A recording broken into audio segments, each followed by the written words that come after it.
wrapped him up, and now they're sending him to the Knicks. There's another deal with Houston, and Brooklyn is totally redoing their roster. The way they've worked these deals out, they will have 16 first-round picks available through 2031. 16. That's crazy. Now, the class of 25 is good. I'm not sure how many they've worked out where they could get first-round picks in that class. But I know Cooper Flagg, everybody says, is going to be a star. Then you have Ace Bailey. You got Dylan Harper. All these players are supposed to be good. So the class of 25, better than the class we will see tonight. The Grizz, at the moment, have number 9. Will they move up or down? Zach Kleiman has done a great job, as usual, of being very quiet. Nothing ever leaks out of that front office. Will they go for Connect? Would he be around at 9? Could they get Klingon? He wouldn't be at 9. Would they trade up to get him? Would you take Zach Edey or Kyle Filipowski? Is this a position draft for the Grizzlies, or do you still take the best available athlete? I'd go position. I'd go big. I think that's the most important. I think three-point shooting is important. That's what make Connect an interesting aspect. And then you got to get a backup point guard unless you believe Scottie Pippen Jr. is going to be that guy. And, he might be that guy. I thought he played really good last year. I liked him when he was at Vandy. He's never really gotten the shot. In the moments that he was there, he was good. But I caution people about this, and I say it all the time. When you're on a bad team and you're getting minutes, you're going to get points. Because the way I look at it is, and it was explained to me really and truly when I first started to cover NBA basketball. That was in the 80s when I was in Dallas. There's going to be 100 points scored every game. Somebody is going to score those. They're all pros. And so you have to be careful about just numbers. And you got to sort of look, can Pippen do that on a regular basis against guys that will be in the top 7 rotation? I tend to think he can, but you got to be careful when you look at just sheer numbers. So what will they do? We shall wait and see. And, of course, we'll talk about it tomorrow, Thursday morning, with Pete Pranica right at 10:10. I saw the epitome of a hypocrite. Last 2 nights ago, after A&M lost the College World Series, now granted, that is heartbreaking. Your team went to 3, you lost by a run. Your team battled the whole way. It was a great series. You had a great year. And I liked, and I used that in the past term, I liked Jim Schlossnagle. That's the coach of A&M. At the end of his presser, after they lost, now granted that's a tough spot to be in, he was asked about speculation. Texas had gotten rid of their coach. There's a relationship that Jim Schlossnagle has with the Texas AD, Chris Del Conte. It's a logical, fair question. It's a tough place to be in that question after you lose. I get that. All you got to do is go, come on, man. I'm hurting here, and I'm really hurting for my players. That's not a question I'm going to dwell on right now. I got to go take care of my players. I understand why you ask, but I'm not addressing that. No. This dude says, that's the most selfish question I've heard. You're a selfish guy. How dare you? I gave up part of my life. I moved away from my family. I gave everything to A&M. A&M is why I'm here. Write that. That's what he says. Write that. 24 hours later, he becomes the coach at Texas.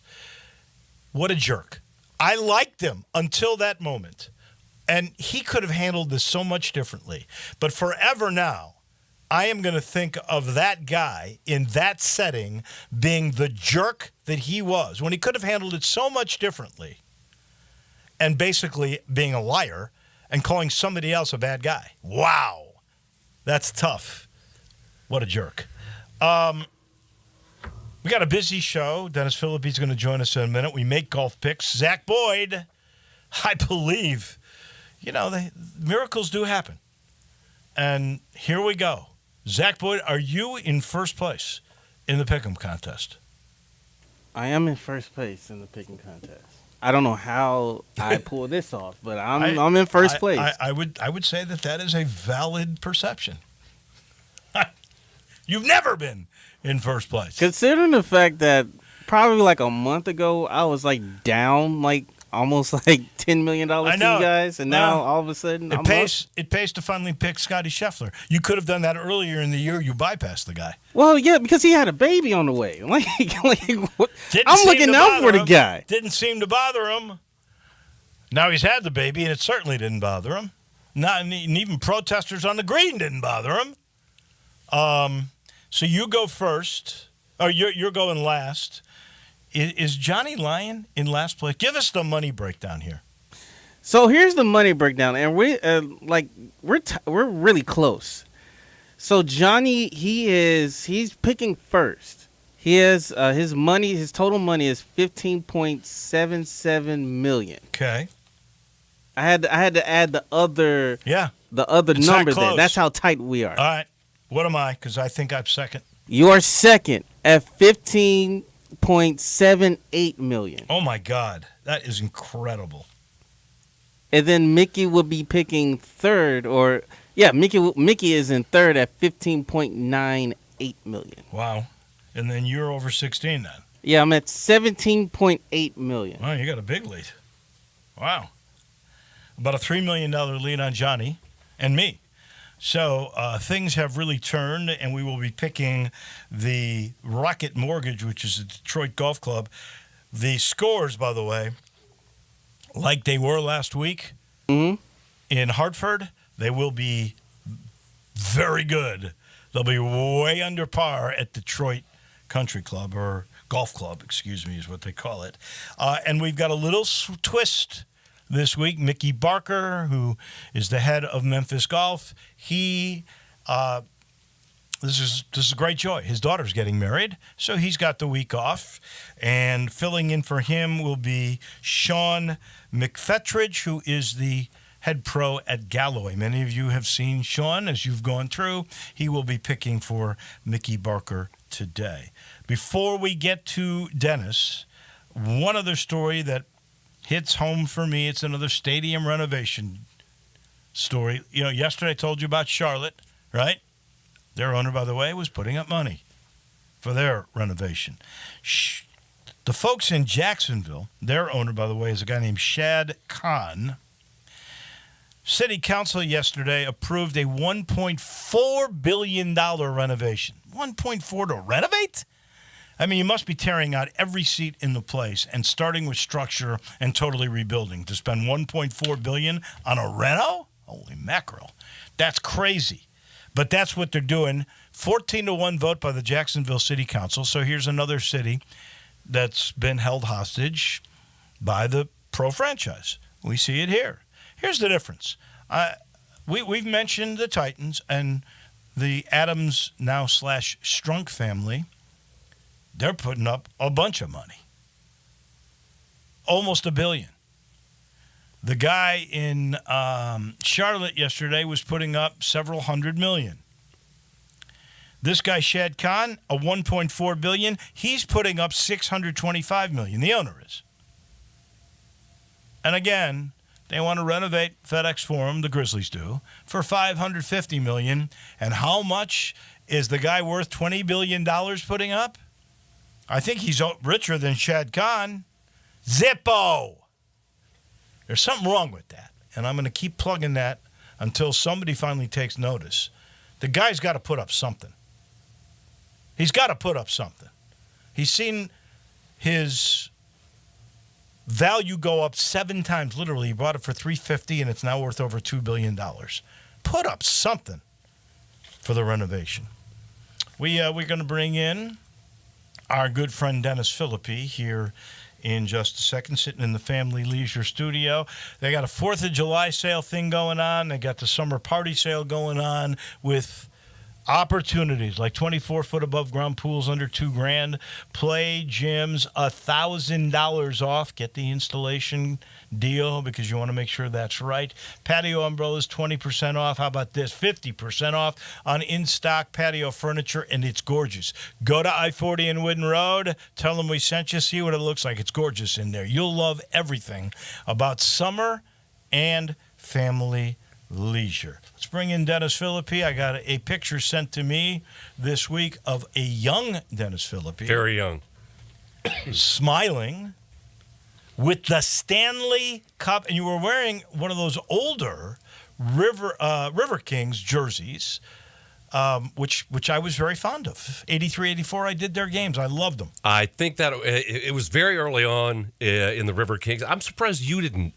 You were on the air at the time. I was surprised you didn't get your hands on the Stanley Cup because they ran it around town, and I think no, I did. Everybody in the air got to hold it, and it's very cool. It's one of those things where we can always say when it comes on TV, hey, I have held. I do think even though no one equates the NHL with NFL, NBA, MLB, it's the fourth major league. It is, but I would. Do you really think hockey is the fourth major?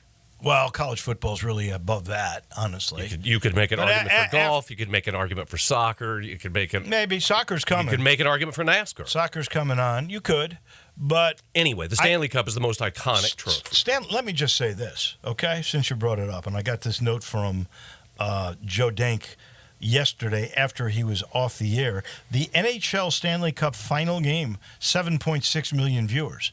So it's amongst it's a major league. There's no question. But here's the point I was trying to make. Even though it is not the most popular, I would say the number one recognized trophy ever is the Stanley Cup. I think it's the most iconic. Yeah, and I watched it. I watched Game 7 because it was Game 7, and I watched it. And I got to be honest, being the type of sports fan that I am, I was pulling for Edmonton, but I wasn't really pulling for Edmonton so much as I was pulling for the Panthers to choke because it's funnier. I mean, it's funnier if a team... You would have seen something that hadn't been happened since 1942. And that's all well and good, but it also just would have been fun to see the Panthers choke. Because that would have been entertaining to me. But because I don't care. I don't care about how long a drought it's been for Canada. I don't care about... You don't care that it's 31 years for the... I don't care birthplace of it I don't care about hockey being in Florida. I know a lot of people get really worked up about hockey being in Florida. Oh, what's it doing in Florida? I don't care about any of that. Plus, I can't tell NHL players apart. They're all a 6'4" white guy with a beard. Every one of them. I don't know anything about the sport, so I can't tell you what positions or anything. They're all the same dude. It's funny that you say that because when I was growing up, now this is a long time ago, there were only 6 teams in the National Hockey League. Right. And the players did not wear helmets. The goalies didn't wear masks, which was the most insane thing of all. But they also didn't have to floss because they didn't have teeth. Now, that is very true. But they didn't all look the same. They were much smaller. A guy like Bobby Hull, first 50 goal scorer, right. A burly guy. He was only 5'10", and he was considered a big guy. Now you're right; they're all huge. They're all the same dude. They're all 6'4" white guys with a beard and some weird accent. It's fun to watch if I feel compelled to watch it. And this is so weird. This is how out of touch I am with pop culture. A couple of weeks ago, somebody attacked somebody else with a Stanley Cup. Now, oh yeah. I didn't know that these stupid mugs that everybody's carrying around are Stanley Cups. It can't be spelled the same, though, right? It's spelled exactly the same. Is it really? It may be. How can that I have no idea. A copyright infringement. I have no idea how. But when I saw that, I was like, how did somebody attack somebody with the Stanley Cup? It weighs 35 pounds. How did they even get their hands on it? Right. Much less to attack somebody with it. You mentioned the golf tournament this weekend. I sent you one text this week, and it was about how Tom Kim's slow play was driving me insane. It got to the point where as soon as it was time for him to even start thinking about getting to the ball, I started counting in my head. He stands over the ball a long time. I agree with Most of the time, it was over a minute before he was even over the ball. And then he stands over the ball like a statue. Some of the time I was like, has he had a stroke? I was the ball. I hated him more than I hated the protesters. The protesters, that was obnoxious. But by this point, in the course of 2 hours, I started to absolutely hate Tom Kim. And you could tell it was driving Scheffler crazy. It was driving the PGA crazy. Because at one point, the announcers said that the tournament had asked the players to speed it up. And it was obvious they were talking about one guy. Right. They had to address the whole field. They put you on the clock, but they never put the leaders on the clock because they're the last group. I like Tom Kim. I think he's really... He's just 22. It was his birthday, for goodness sake. What he's accomplished in a short period of time. But he does need to speed it up a little bit. I agree with you on that one. It was driving me insane. He's, by the way, the favorite to win it this week. Is that right? I mean, well, if it's the same conditions where it's so soft that everybody's able to drill it exactly where they want were the green. playing lift, clean, and place. That's, you know what they call that, don't you? No. Lift, clean, and cheat. They do. It's you let those guys clean the ball off and make a good life for themselves. They're gonna score like crazy. I don't know if I doubt there's lift, clean, and place this week. I haven't seen the Detroit weather forecast, but it's an easy golf course. Well, it'll be fun to watch. Hey, here's my question. I won't for be you. pulling for Kim. If you're a climate warming person, right? If you believe in worried. climate change. Yeah, which I do personally. I don't think there's any question about it. Walk outside. But, well, I got news for you. When I first came, before there was climate change or global warming, my first summer here, there was a string between living in Cape Girardeau and here of like literally 17 straight days where it never got under 85 degrees. So, we've kind of had this part of it all the time. But if you're a global warming person and you're trying to bring attention to yourself, are you going to go do it at a golf tournament? Like, what the hell does Scotty Scheffler and Tom Kim or the PGA have to do with that? And you know what? The numbers on that golf tournament, they're not going to make that much of a factor. What was the deal with doing it there in Hartford? Well, like the Stop Oil people, why do they keep attacking art? Oh, How is that going to have any impact? Art people don't own oil stock, right? Why are you attacking the Mona Lisa? It's a painting. You've got to be able to figure out a way to pick your battles where more people are going to pay attention, right? Instead of just go, what a bunch of morons. And by the way, turn against your cause. I mean, who thinks that's a great way to send a message? No, you're right. All it does is make people laugh at them and dismiss them. Yeah. All laughing at and dismissing. I'm with you on Schlossnagel. Oh, what a jerk! And now you said that he could have said, "I'm not going to address that." Well, if he had said, "I'm not going to address that," that's non-denial denial, and everybody still would have gone, "Well, he's obviously leaving." If he's not, if he had just he was leaving. He knew he was leaving. Well, obviously, he didn't make the deal in 20 hours. Right. Everything had to have been in place. It wasn't even 24 hours. It was 20 hours between the time he said, "I am absolutely not leaving," to "I am absolutely leaving." I'm absolutely leaving. I did watch the College World Series. I don't know, and that's the thing. I don't normally ever pay any attention to it, but this time it was because Tennessee was in it. Well, people are now. Part of it is in this neck of the woods we're all SEC, right? So and Tennessee, makes it even more visible. But they're getting numbers. I think it was Carl Ravitch who did this. This take about how much bigger the College World Series keeps getting every year. And, if you are a product on ESPN that has a built-in set of numbers to begin with, you're only going to get bigger unless it's totally bombed. And how can this bomb? This was good TV. My wife went to UT. I was born in Oak Ridge, outside of Knoxville. So, for sort of a family thing, we were definitely tuned in. We were paying attention to it. We were caring about it. Except it's the tink. It's the tink of the metal bat that I could live without. Well, it's better than it used to be because at least they deaden those things to make them like a real bat. Yeah. So. And we do have the draft coming up, which again is one of those things. You care who they get? Here's the weird thing. I looked at probably 5 different mock drafts, and the Grizzlies were the only team that had multiple possibilities for who they were going to draft because nobody knows what Kleiman's going to do. Nobody has any idea. And I was listening yesterday. Excuse me, sinus problems. But yesterday I heard Dacus was talking about this, and I agree with him. I don't think necessarily drafting a big is the way to go because all the good bigs are going to be gone by 9, and it doesn't look like the Grizzlies are going to move up, but who knows? Well, there's only one big they think is any good, and that's the kid from Connecticut. Well, there's from France is pretty impressive. But he's really Jaren Jackson Jr. He's a spread four. Right. He's not a true big guy. None of them are except for Klingon, and in that first round, Klingon is not going to be around. Filipowski or Edey. And Edey's stock has gone up a little bit. Filipowski's the kid from Duke is going down.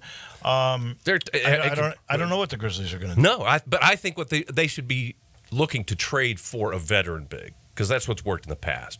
That's what worked with Adams. That's what worked with the big before him. That seems to be the smarter move to me, and draft for talent, not necessarily for position. Okay, I'm thinking if Klingon or Edey are there. Klingon is not going to be there. I would take it. I don't think Klingon will be there at 9 either. It is interesting. This is one of the more open and probably less talented drafts that we've seen in a long time. They said next year. That was very diplomatically put. Better. That's a very diplomatic way of saying it's going to be a crappy draft. But you really seriously never know. No, we do know the first 2 guys that are going to go are French. Yeah, they are. A lot of French guys. If that's the way it goes. The French are going to have a lethal Olympic team. And then you got a guy like Shepard, and I've never seen I think Shepard's going to be a really good player, but I mean that is 50-50. People go, there's the worst player in the first round, and then some people go, he should be number 3. There's just such varied opinion. It's a very screwy draft. But one thing that is going to be fun for us to watch, because coming up on the Olympics is the international teams are going to be loaded with NBA players. Well, that's because I think now the league is almost 40% foreign. Yeah. Which just goes to show you the game has become a world game. They've developed really good talent other places. And apparently the French are putting something in the water. Well, that's one way to look at it. I've heard this, seriously. I've heard some coaches say the developmental process now in America, which starts with AAU hoops, it does not compare with the way they develop it in foreign countries, where those particular players really work harder and they care more about the game. And I think part of that is we place these young guys on a pedestal when they're 12 or 13, and either they're burned out or they expect things or whatever it may be. What they're not going to be is humble. They're not. And they don't work as hard. And that is a big key. Dennis, thank you much. We truly appreciate it. We will not see you next Wednesday. We will see you the Wednesday after all of that. I got to tell you, I heard from Becky today. You know this portion of the show is brought to you because Dennis is such a sweet guy. Brought to you by Dinstall's, the best place to go. I'm also cream-filled. Are you? Okay. All right. Well, here's the Summer Sizzler special. It's not cream-filled, but here's what it is. It's peanut brittle, which is that rich butter brittle, hand-stirred copper kettles, whole peanuts, then sprinkled with a touch of salt. That's the salt-sweet thing. What a winning combination. Oh, and by the way, she says, if you like chocolate-covered raspberries, strawberries are going to be around a little longer. Raspberries, because they only go by the fruit that is in season. Raspberries gone after this weekend. So get the brittle, get the raspberries, head to any of the 5 locations, Pleasant View, where they make it, Laurelwood, my neck of the woods, in the suburbs, Collierville or Germantown, or that quaint little store downtown. You got it all. Make it sweet this week. Do the brittle with Dinstall's. We make golf picks. Johnny is set to join us. We'll also be joined, filling in for Mickey Barker, is Sean McFetridge from Galloway. We make golf picks in just a minute. Start your day with Sports 56 Mornings with Greg Gaston and Eli Savoy. Weekday mornings from 7 to 10, right here on Sports 56 and 98.5 FM. Buster's Butcher at 199 South Highland Street in Memphis. We're a full-service butcher shop offering a curated selection of quality meats, cheeses, prepared foods, and more. At Buster's, our skilled butchers are also experienced chefs. They'll be delighted to guide you on selecting, preparing, and cooking our fine selection of products. We're like nothing else you can find in Memphis. Learn more at bustersbutcher.com and come see why every cut counts at Buster's Butcher. I didn't ask to be thrown in the streets, but I did ask for help, and Covenant House was there for me. For these kids who didn't ask to be put in this unthinkable situation, Covenant House is there. To learn more, go to safeplacetosleep.org today. Everyone loves home improvement. South Haven Supply and Warehouse 51 makes it easy. A real hardware store run by 3 generations of a real hardware family where you can get it all. Whether it's repairs, remodeling, or new building, kitchens, bathrooms, tiles, tubs, vanities, sinks, mirrors, lighting, furniture, even door hardware. All the latest designs as well as timeless classics. And if outdoor fun is on your mind, they have the big green egg and accessories. South Haven Supply and Warehouse 51, 8560 Highway 51. Easy home improvement. Lowe's knows owning a project means owning the right tools. And during Craftsman Days, you can save big on what you need from a brand you trust. Get a free Select V20 tool when you buy a Select battery 2-pack. Plus, get your choice of a V20 string trimmer or leaf blower for only $99. Find these savings and more today. Lowe's knows home improvement. Valid through 7/10. While supplies last. Selection varies by location. It's the Kia Summer Sticker Sales Event. It's going strong at Gossett Kia on the Pike. Are you ready to ride in your new Kia with 41 MPG Highway? We Gossett! 2024 Kia Forte LXS, $199 a month, $34.99 to assigning. How about 282 miles of EPA estimated range with new 2023 Kia EV6 Win, $249 a month. And 2024 Kia Telluride LX 357 a month, both $39.99 due at signing, all 24-month lease. And get peace of mind with Kia's 10-year 100,000-mile powertrain limited warranty. Call Bobby J. He's ready to put you in your new Kia today. Gossett Kia, 1900 Covington Pike, online, KiaCovingtonPike.com. If you want it, we got it at Gossett Motor Cars. Rebates and incentives. Lease includes PF 695, 650 acquisition fee, EV6 P561 0964, MSRP 50,200, Telluride RG 510 849, MSRP 38305, Forte LXS RE 78169, MSRP 21820. Plus finance through Hyundai. Excludes tax title and license. See dealer for complete details. Offer valid through 6/30/2024 with approved credit, dealer stock only.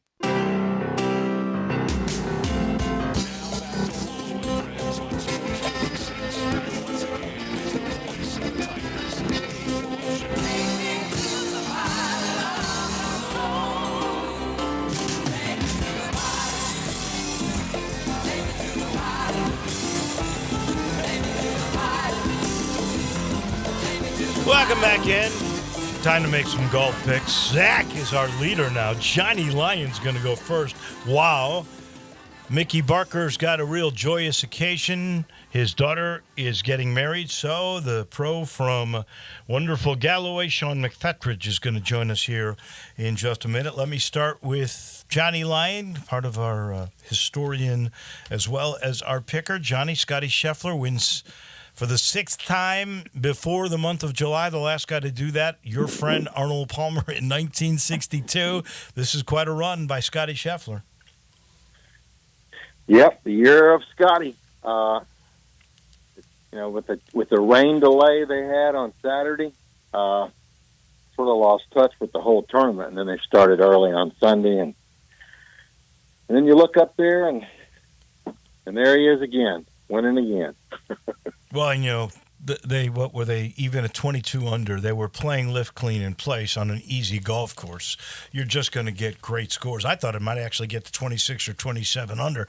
We remember when Andy Cook did that here at TPC South, when 26 under, they changed the whole golf course. They remodeled it because they didn't want it to be that easy, that's for sure. Let me bring in Sean McFetridge, the wonderful golf pro at Galloway Golf Course. Good morning. Welcome to the show. You're a little bit of pressure.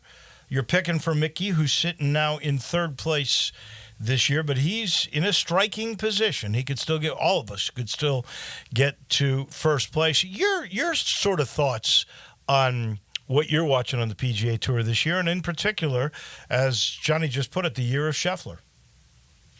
Yeah, I'm great, Wolo, by the way. Thank you.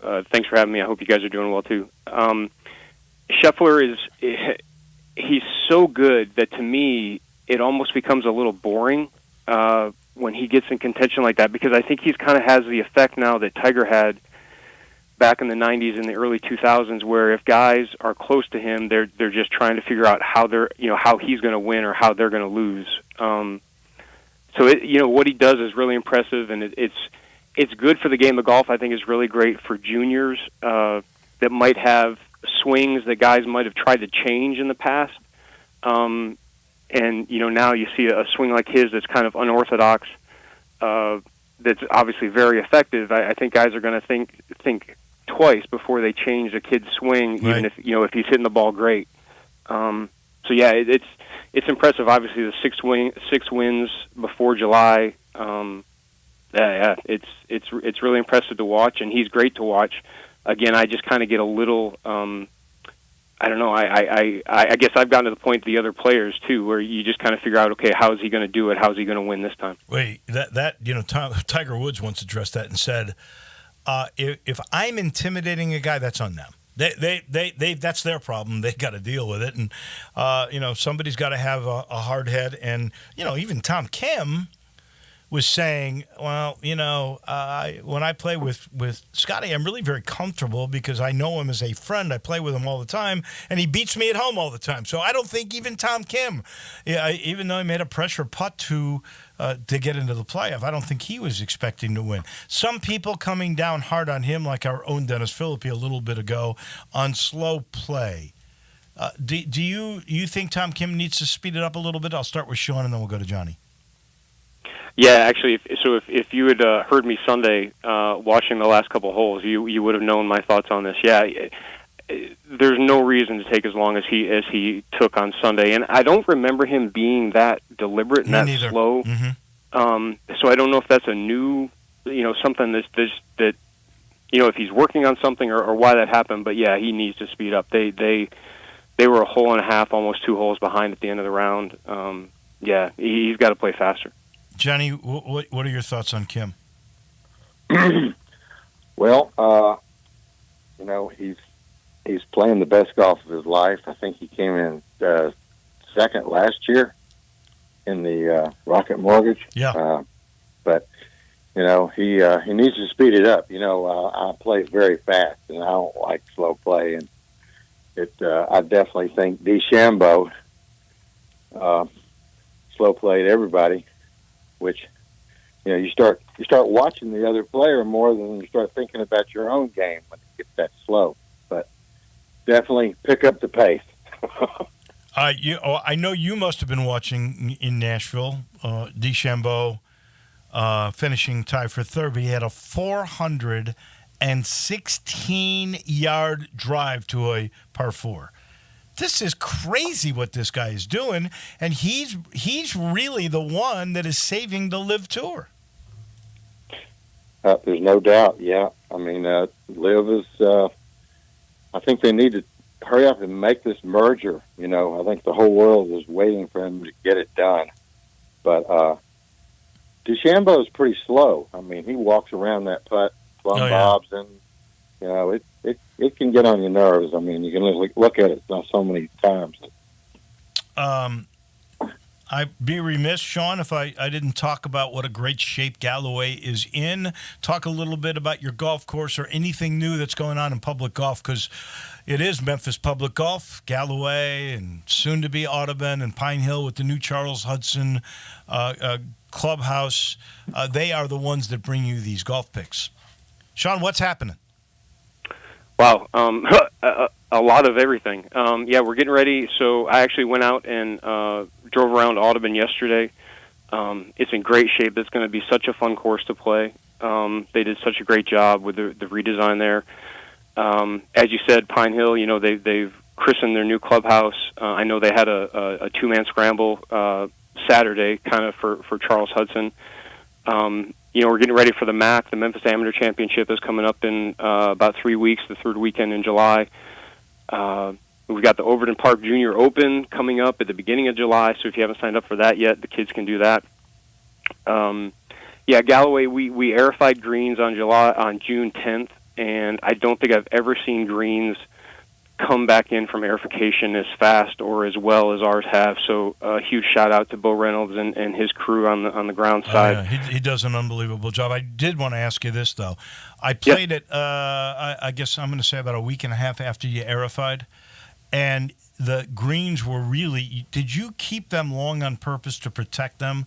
Because they were slower than they had been. It seems like you've speeded them up again since then. Yeah, so when you aerify, it's kind of it's a weird science to that. So, you're aerifying them to get so the soil can be the compaction. You're helping the compaction, but right after you aerify them, you fertilize them like the heaviest you're ever going to do it. And then it takes a while. If you mow, unfortunately, if you mow a lot or if you mow too low, you're going to get the sand that you've used as a top dressing after the aerification. So for like a week after that aerification, they're growing fast and they're going to be a little bit longer than normal. But we went out yesterday, stimped them. They were about 10 and a half, rolling really smooth. So we're in good shape. Even the green, the number 3 green that we've had an issue with for a couple of years now, after the ice storm 2 Christmases ago, that's filling in quicker than it has. So we're hopeful maybe by the beginning of August that green will be back normal play. It's obviously prime growing season right now with the heat. We could use a little bit of rain today. That'd be great if we got some of that. But we're in good shape and busy as ever. We're rocking and rolling. All right, let's make our golf picks on the Rocket Mortgage that is in Detroit at the Detroit Golf Club, where I think they're going to go really low again like they did last week. Johnny, I don't think I've ever said this. You're in last place. You go first. Okay, well, I'm taking Tom Kim. Wait! You can't stand him. He's playing too slow. You can't take him? Well, I'm taking him anyway. He's hot. You got to go with who's hot. All right, then I got to go with Cam Young, who had the 59 last week. I'm going to go with that young man. That means, Sean, you're picking for Mickey. Okay. And I heard the sponsor just before. Do we get like a box of Cashew Crunch for whoever comes in first for this? At the end of the year, you'll get your end of the year? Yeah.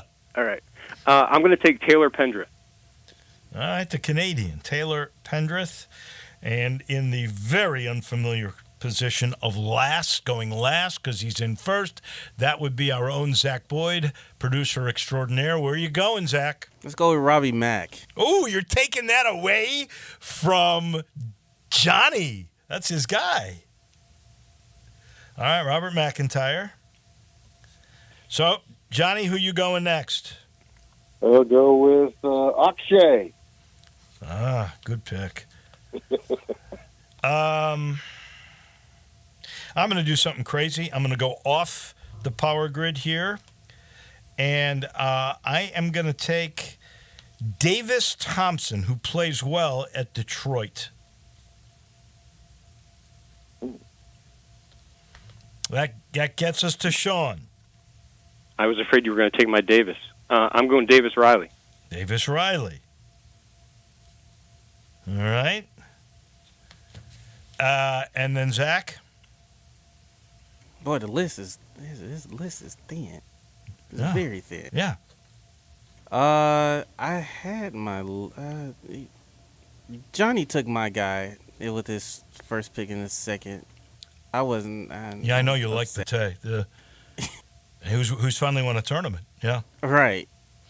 Let's go with Steven Yeager. Yeah, he's the number 3 guy on the power grid. All right. Your last pick, Johnny. Last pick. Okay, we're going to take Ryan Fox.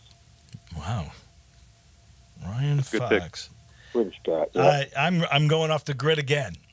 There's a guy who's incredible, okay? 15 years old, made the cut at a Korn Ferry Tour. A phenom named Miles Russell. I'm going with the long shot. I'm taking Miles Russell to make the cut, and I know he's an amateur, but we'll count that money in that position. Miles Russell, who's I'm taking a shot at with here, 15 years old. Sean? That is deep. Yeah. I'm going to go Min-Woo Lee. Ooh. You know, he can hit the ball a long way, I'm told. Min-Woo All those guys Lee. can hit the ball a long way. And I say Min-Woo Lee, you're thinking, okay, the guy is Korean or Vietnamese, he's Asian descent. The guy is from Australia. Yeah, I think he's on their Olympic team, isn't he? I think so.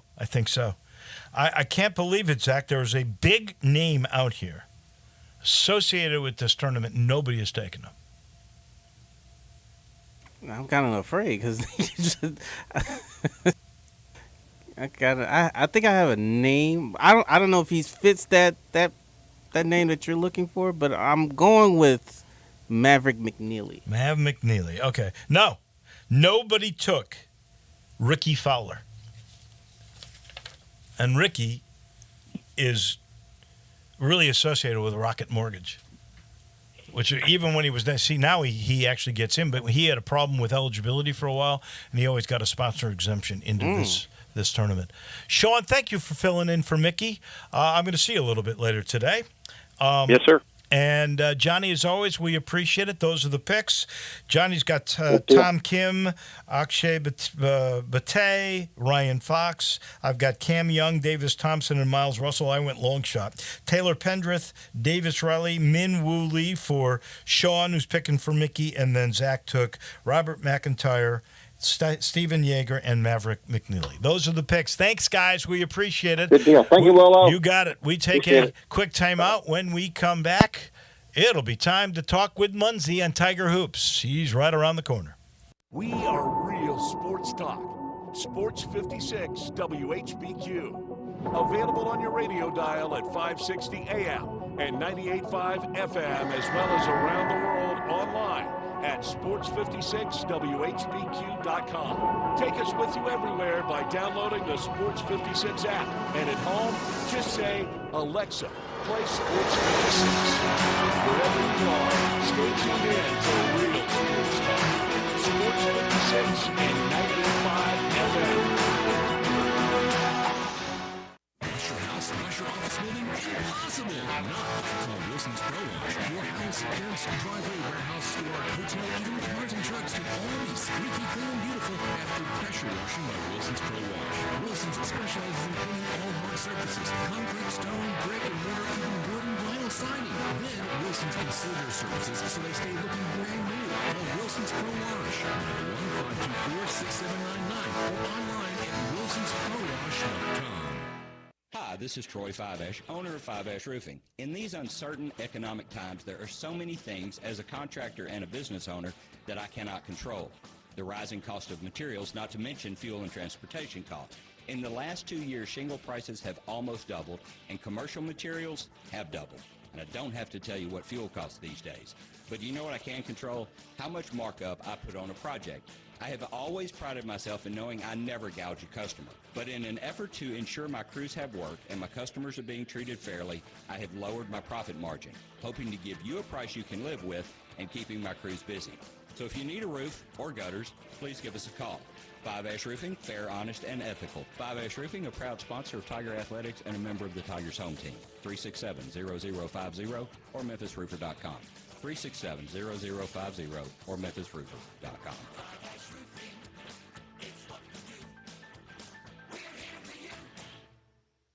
Rick's Powder Coating for a beautiful finish every time. Rick's Powder Coating specializes in automotive, ornamental, residential, and industrial coating. With 2 conveyor lines and the largest batch ovens in the Mid-South, Rick's can accommodate all of your powder coating needs. Locally owned and operated since 2002, Rick's Powder Coating will customize a beautiful finish just for you. Drop by or call to see how Rick's Powder Coating can bring color to your life. 901-367-2771 or rickspowdercoating.com. To shop at Genesis Tires. Lowest interest rates on the plus 0 interest for 5 years with nothing down. The time is running out. You have until this Sunday to do this. How about a $6,000 GIA certified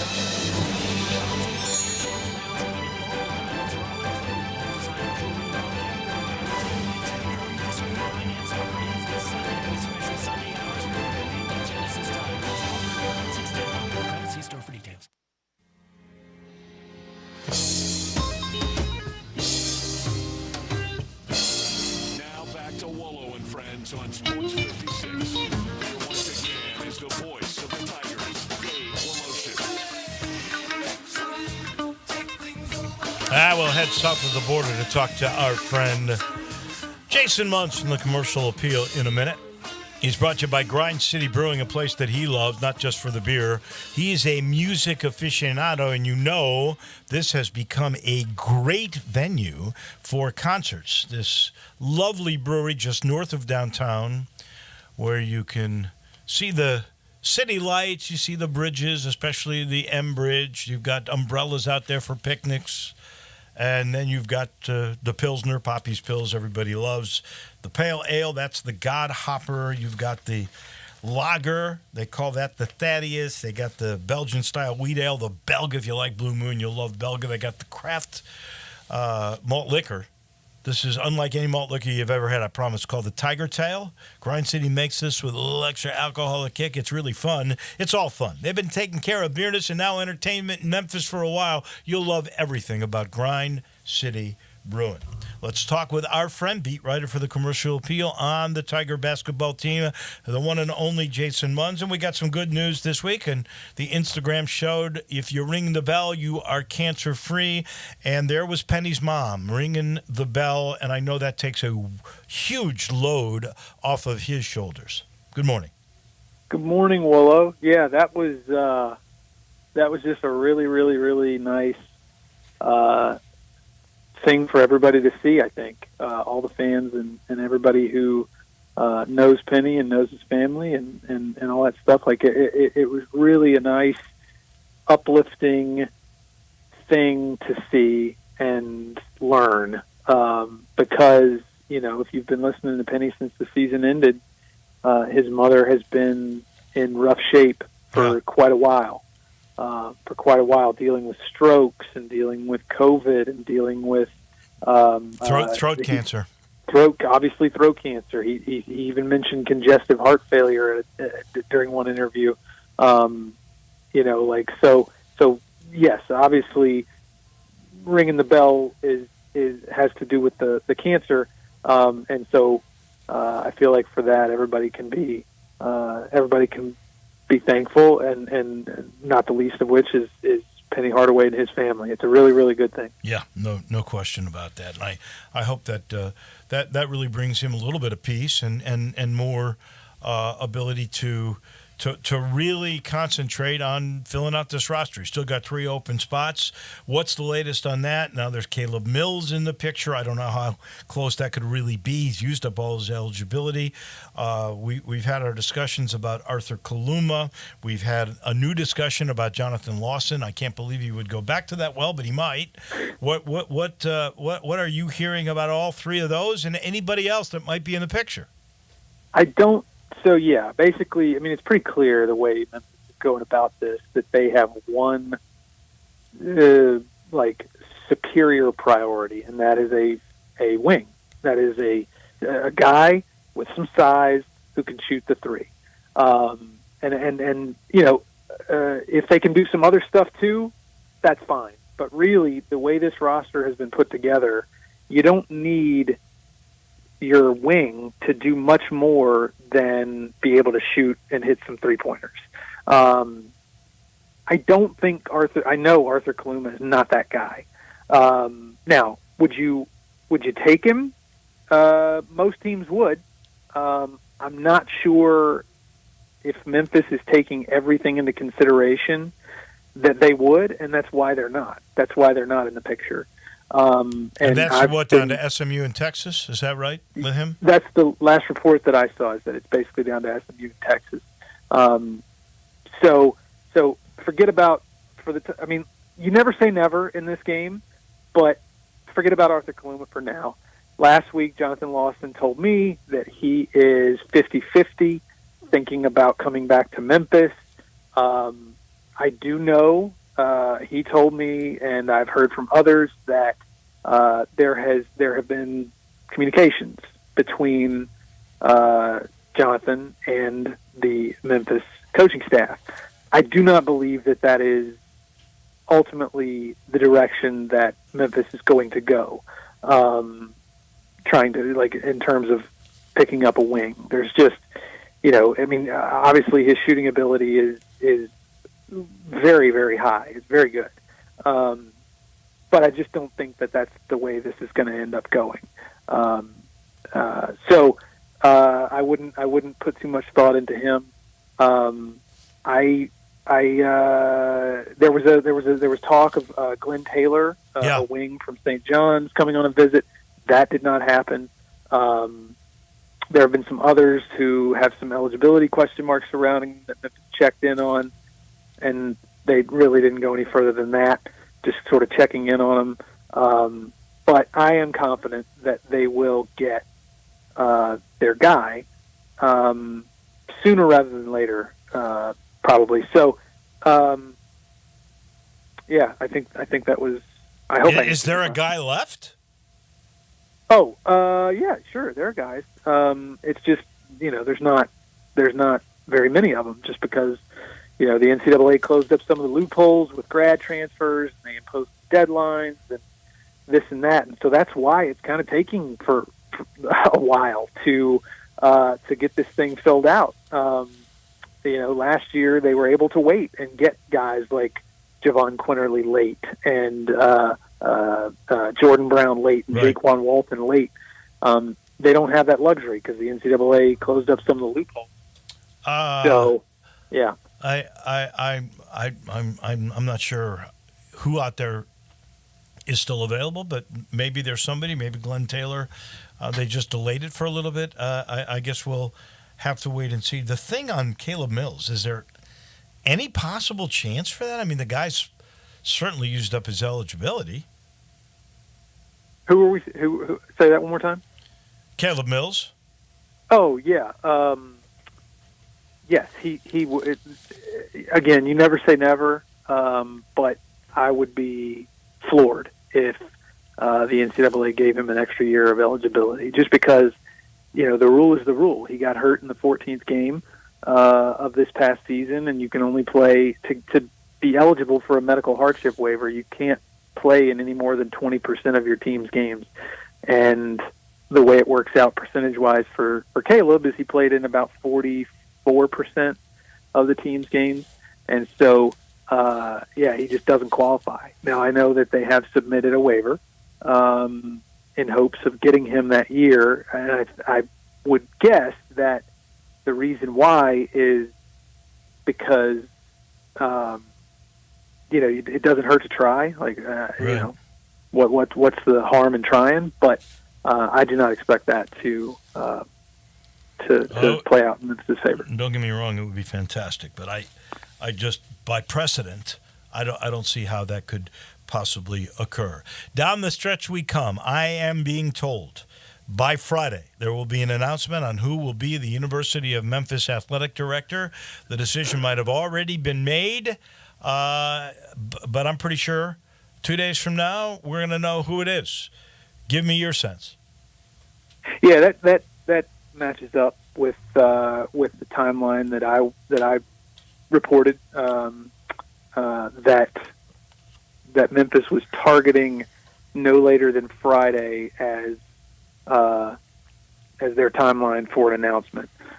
This coming up Friday. So that certainly matches up. And really it kind of goes along with everything that we've kind of heard for the last few weeks that Memphis and Memphis University president Bill Hardgrave was wanting to have this put to bed by 4th of July, which is next week. So I'm confident that within the next couple of days there will be something made public. Any hunch? It gets so crazy, especially the closer you get these things. Like you start hearing, you hear one thing or two things or three things for so long, and then you get right down to the wire, and you get thrown a little bit of a curveball. I think ultimately that it's going to come down to the four names that I reported last week: interim athletic director Jeff Crane, deputy athletic director at the University of Tennessee Ryan Alpert, Buffalo Director of Athletics, Mark Allnut, and President and CEO of the K-State Alumni Association, Adam Walker. Now, that's not to say that, one of the other applicants or interviewees, candidates. Yeah, there were 10 to begin with, right? That was the word. I don't know that I wasn't able to confirm that was the exact number. I was able to confirm that some of the other candidates were Kevin White, who works at Clemson in the athletic department there, Ed Scott, who works at Virginia in the athletic department there, and the current athletic director at Austin Peay, Gerald Harrison, were confirmed candidates. So,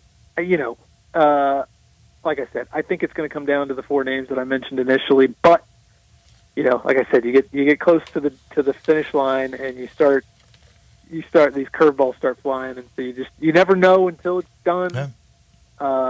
But that's what makes this job so fun. Well, here we're going to know by Friday. I'm pretty certain of that. Jason, thank you much. We're going to take next week off, but after that we will be back, and I look forward to catching back up with you. All right, awesome. Thanks, thank you. That is our man from the Commercial Appeal, Jason Munz. He's brought to you by another guy that's connected with the Tigers. That's the Eflin Insurance Team. Matt Eflin loves the Tigers. That's why in his business number, 901-386-GRR, 4777. You call 386-4777 and you collaborate. That's how he does insurance. He gets to know you, your family, what's important, what your budget is. Then he'll protect your car, your home, your future with life insurance. He does the same thing with small to mid-sized businesses. He's going to get to know your employees, your product, you, forecast your business out a little bit, find out what your budget is, and then he finds the perfect commercial insurance. He gets to know you, then he protects you, whether it's for your home or for your business. The way to do it is collaboratively, and the way to do it is with the good folks at the Eflin Insurance Team. 901-386-GRR. That'll do it for us. Pete Pranica on the draft and a whole lot more coming your way tomorrow. Johnny Radio's right around the corner. Have a great day, everybody.